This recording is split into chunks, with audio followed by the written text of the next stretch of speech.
C'est un roman qui a su mêler l'humour à la réalité ou aux réalités sociales de notre temps. L'humour a joué un grand rôle dedans parce que dès le début, le personnage principal, Kolomevi Nyonkwego, il a été question de son parcours à l'école primaire de Madrinville. Et ce parcours n'aurait pu être raconté et n'aurait pu avoir l'incidence qu'il a eu dans le livre si cela n'avait pas été présenté avec l'humour qui caractérise l'écrivain, le père Destin Akpo. Effectivement, j'ai commencé par le lire. Et je me suis rappelé la première fois où je l'ai rencontré quelque part au Champ d'Oiseaux, où on avait discuté, on avait parlé de littérature. Et j'avais déjà remarqué au niveau du père qu'il a une grande culture en ce qui concerne la littérature. Et il n'est pas déconnecté de son peuple, je peux ainsi dire. Il connaît les réalités les plus profondes de chacun. Et puis, il a cette capacité de les peindre avec une technique et un style plaisant. Quand moi, je prends un livre, ce que je recherche en premier lieu, c'est que cela puisse m'apporter et que je puisse rire tout le temps. Alors, il a cette technique de vous faire rire avec des figures de style et des images qu'il renvoie et qui nous impressionnent. Et comme l'a dit tout à l'heure mon prédécesseur, on s'entendait à ce qu'il nous évangélise, à ce qu'il commence par nous raconter les vertus de Dieu, à ne point en finir.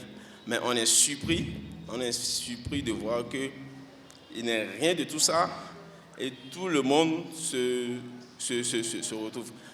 La qualité, ce qu'on recherche pour une plume, en règle générale, c'est la dynamique, c'est le style, et puis ça coule de source. Quand on prend le livre, on n'a pas envie de le déposer. C'est la qualité d'une bonne œuvre. Et j'invite tout le monde à s'y intéresser fortement. Tout de suite, quand j'ai vu la parution, c'est vrai, comme beaucoup de personnes, le titre m'a frappé personnellement. J'ai commencé par être frappé à partir de la page 100, de la manière dont le Père tient compte de la réalité de Dieu.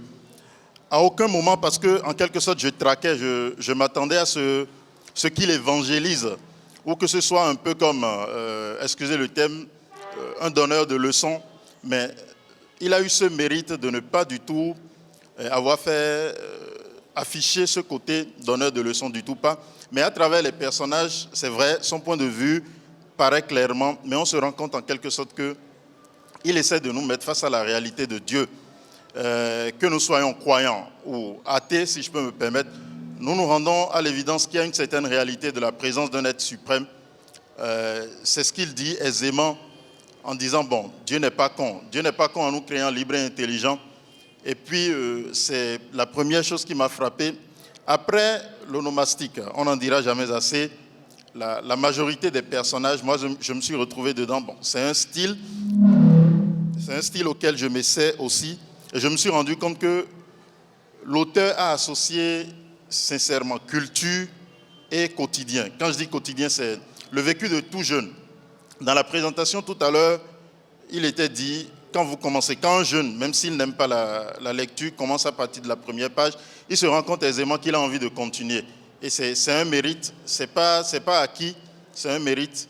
Et je pense que c'est en cela que le Père a fait une belle œuvre, a davantage touché les cœurs, a davantage atteint un lectorat qui va davantage propulser l'ouvrage et on souhaite un plein succès à cette œuvre.